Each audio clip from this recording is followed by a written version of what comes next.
Cell ले रखा है, ठीक है। अभी जब मैंने एक सेल का कंसिडरेशन लिया या फिर मैंने एक सेल लिया तो आप देख सकते हो इस सेल में से क्या होगा, इलेक्ट्रिक चार्ज या इलेक्ट्रिक करंट फ्लो करेगा। Rate at which work is done by an electric current is known as electric power. किस रेट पे काम किया गया है उस रेट को बोला जाएगा इलेक्ट्रिक पावर। क्या आप कहोगे सब में इलेक्ट्रिक एनर्जी? हाँ बिल्कुल, they all are running by the help of energy. कौन सी एनर्जी? Electric energy. अच्छा मैं अभी एक बात बताता हूँ, अभी आप मुझे देख पा रहे हो ना, एक इलेक्ट्रिक अप्लायंस है कि नहीं? बिल्कुल। अब ये इलेक्ट्रिक अप्लायंस है तो ऑब्वियस सी बात है इनकी कोई ना कोई रेटिंग होगी। मतलब hello students, welcome to riser talent. कैसे हो आप सभी? आई होप सभी बहुत अच्छे हो, मजे में हो, फुल एनर्जी मोड के साथ में। आज हम स्टार्ट करने वाले हैं हमारा lecture on the very important topic. बहुत ही इंपॉर्टेंट टॉपिक रहने वाला है, एक काफी इंपॉर्टेंट चैप्टर इलेक्ट्रिसिटी से। अभी इसके बारे में काफी सारी बातें तो हम ऑलरेडी कर चुके हैं, काफी सारी बातें हमने पहले ही बोल दी हैं, काफी सारे इंपॉर्टेंट फिनोमिनास पे हम ऑलरेडी बात कर चुके हैं, काफी सारे डिस्कशंस हमने प्रीडोमिनेंटली वे में कर लिए हैं, ठीक है।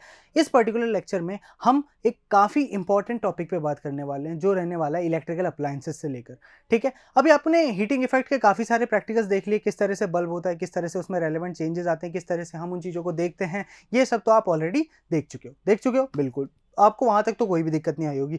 अभी जो मेजर पॉइंट ऑफ कंसिडरेशन हमारे सामने आने वाले हैं वो काफी इंपॉर्टेंट है, तो बिना किसी देरी के साथ में आज का ये लेक्चर हम स्टार्ट करते हैं। और आज के लेक्चर में बहुत ज्यादा मजा आने वाला है, तो बने रहना मेरे साथ, okay, with a new board. हम मुझे तो बड़ा अच्छा लगता है, ठीक है। सबसे पहले आज हम बात करने वाले इलेक्ट्रिक एनर्जी के बारे में। किसके बारे में? इलेक्ट्रिक एनर्जी के बारे में। Now what is an electrical energy? अगर मैं एक इलेक्ट्रिक एनर्जी की बात करूंगा तो देखो इलेक्ट्रिक एनर्जी क्या होती है। सबसे पहले तो इलेक्ट्रिक एनर्जी को समझने के लिए आपको ये समझना होगा कि इलेक्ट्रिक एनर्जी काम क्या रही। ओके, अभी ये जो चल रहा है, ये जो बोर्ड काम कर रहा है, यहाँ पे जो लाइट्स लगी है, इन सब में इलेक्ट्रिक एनर्जी है। अब आप कहोगे सब में इलेक्ट्रिक एनर्जी? हाँ बिल्कुल, they all are running by the help of energy. कौन सी एनर्जी? Electric energy. अच्छा मैं अभी एक बात बताता हूँ, अभी आप मुझे देख पा रहे हो ना, उसके पीछे भी इलेक्ट्रिक एनर्जी का फिनोमिना कंसीडर कर रहा है। क्यों? दो वजह। पहला ये ट्यूबलाइट्स और ये लाइट्स जो मुझ पे अभी फोकस कर रहे हैं, जिनकी वजह से आप मुझ पे मतलब मेरे से रिफ्लेक्शन आपकी तक जा रहा है। वो रिफ्लेक्शन आप कैसे देख पा रहे हो? क्योंकि आपके फोन में बैटरी है। बैटरी किससे चार्ज होती है? इलेक्ट्रिसिटी से। यानी कौन सी एनर्जी यहाँ पे यूज हुई? इलेक्ट्रिक एनर्जी यूज हुई, हो गई, ठीक है। तो इलेक्ट्रिक एनर्जी ने एक ऐसा फिनोमिना कंसिडर किया जिससे आप मुझे देख पा रहे हो इलेक्ट्रिक एनर्जी हर जगह कंसिडरेशन में यूज में होती है, ठीक है। अभी मैं अगर सिंपल एक इलेक्ट्रिक एनर्जी को रेफर करता हूं तो मैं क्या बोलूंगा? एक इलेक्ट्रिक एनर्जी ऐसी टाइप की एनर्जी है जो किसी भी फ्लो ऑफ इलेक्ट्रिक चार्ज को बताती है। मतलब इलेक्ट्रॉन्स का चार्ज या इलेक्ट्रॉन का फ्लो एक जगह से दूसरी जगह, जो इलेक्ट्रॉन फ्लो हो रहा है यानी जो चार्ज फ्लो हो रहा है थ्रू अ कंडक्टर और an electrical circuit, it is the energy transferred और transformed by an electric current. Electric energy is typically measured in units, kilowatt hour और जूल। इसमें इसको मेजर किया जाता है। करंट क्या होता है आपको पता है? करंट को हम आई से डिनोट करते हैं। It is denoted by I which is equal to charge which is denoted by Q per unit time, which is I is equals to Q by T, ठीक है।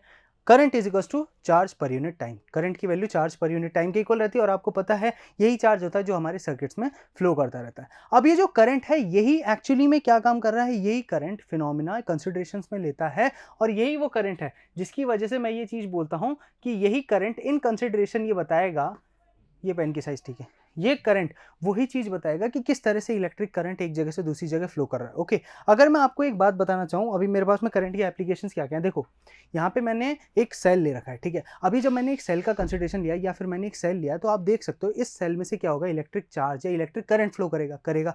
जब मैं यहाँ से वायर्स लगा देता हूँ, ठीक है, जब मैं यहाँ पे दो कॉपर वायर्स लगा देता हूँ, इस तरफ में दोनों तरफ में एक कॉपर वायर लगा देता हूँ। कॉपर वायर से क्या होगा? इसके अंदर का जो करंट है या जो चार्ज है वो फ्लो होने लगेगा, होगा वो करंट फ्लो होगा और धीरे धीरे वो फ्लो होते होते जिस भी पॉइंट या अप्लायंस में हम उसको लगाना चाहते हैं उसको हम लाइट अप कर सकते हैं। हमारे रिमोट्स में ये छोटे, ये तो काफ़ी बड़े साइज़ का है, इसमें तो काफ़ी छोटे साइज़ का लगता है, बाकी इसमें काफ़ी छोटे साइज़ का सेल लग जाता है। जो सेल एक्चुअली क्या करता है, इसमें जो करंट की सप्लाई है वो कंसिडर करता है, वो करंट की सप्लाई फ्लो होती है और धीरे धीरे ये वर्किंग में आता है। ऐसे हमारे मोबाइल फ़ोन्स, हमारे लैपटॉप्स, हमारी टीवी स्क्रीन्स, इवेंचुअली ये भी यहाँ से वायर्ड फॉर्म में कनेक्टेड है। एक वायर लगा हुआ है नीचे की तरफ में, वो वायर से करंट ले रहा है और करंट लेकर ही ये क्या कर रहा है, हमें धीरे धीरे प्रैक्टिकल वे में हमें धीरे धीरे ये पूरा का पूरा बोर्ड लाइट अप करके दिखा रहा है। इतनी बात आपको समझ में आ गई? मेरे हिसाब से यहाँ तक तो किसी को भी कोई दिक्कत नहीं आनी चाहिए, ठीक है। चलो बहुत बढ़िया, आगे बढ़ते हैं। अब ये नॉर्मल सर्किटल अरेंजमेंट देखने के बाद में मैं आपको समझाऊंगा एक इंपॉर्टेंट पॉइंट ऑफ कंसिडरेशन जो रहने वाला है इलेक्ट्रिक पावर और उनके रिलेशन में, P V I and R के रिलेशन में, ओके। जिसमें मैं बात करूंगा the rate at which work is done by an electric current is known as electric power. किस रेट पे काम किया गया है उस रेट को बोला जाएगा इलेक्ट्रिक पावर। क्या, किस रेट पे काम किया जा रहा है उस रेट को बोला जाएगा electric power. The rate at which an electric energy is consumed और dissipated is known as electric power. P is equals to VI, उसको क्या बोला जाएगा, P is equals to VI। The unit of electric power is watt, electric power की unit क्या होती है, watt होती है। Commercial unit of electrical energy is kilowatt hour and it is defined as energy consumed by N appliance of 1 kilowatt hour. 1 kilowatt hour में देखो 1 kilowatt, kilo means 1000, kilo 1000, तो हम सीधे बात करेंगे किस में, 1000 वॉट इंटू, अगर मैं आर की बात कर रहा हूँ 1 घंटे में 3600 सेकेंड्स होते हैं, तो वो कितना हो जाएगा, अगर हम लिखना चाहें 1000 joule per second into 3600 seconds which is equals to 3.6 into 10 raise to the power 6 joule, या फिर आप बोलोगे 3.6 मेगा जूल, यहाँ पे वैल्यू आ जाएगी। सिंपल सी बात है, ये यहाँ पे मेजर वैल्यू रहती है, ये मेजर पॉइंट ऑफ कंसिडरेशन रहता है। अब इलेक्ट्रिकल पावर की बात करो या फिर इलेक्ट्रिक पावर, आप पावर डिसिपेशन देखो। ओके, अगर मैं बोलता हूँ मुझे किसी बॉडी को पर्टिकुलरली कोई भी मेरे सामने है उसको हिट करना है, ठीक है, मैं अपने हाथ से उसको हिट करने वाला हूँ, तो कुछ ना कुछ पावर में लगा रहूँगा, ठीक है।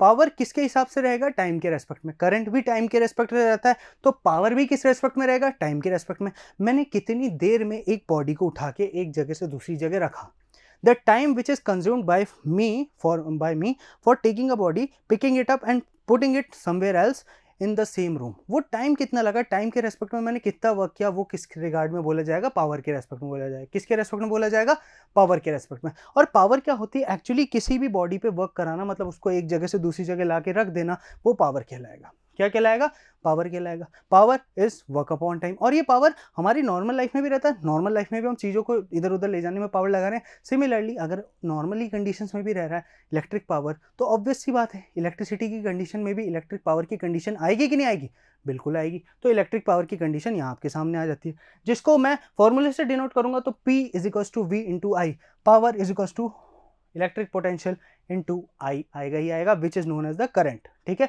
इसकी यूनिट ही आपके सामने डिफाइंड है, और इसकी यूनिट कुछ इस टाइप से रहते हैं। इसमें किसी को भी कोई दिक्कत मेरे अकॉर्डिंग तो नहीं रहनी चाहिए, ठीक है। यहाँ तक सबको बात समझ में आ गई, बहुत बढ़िया।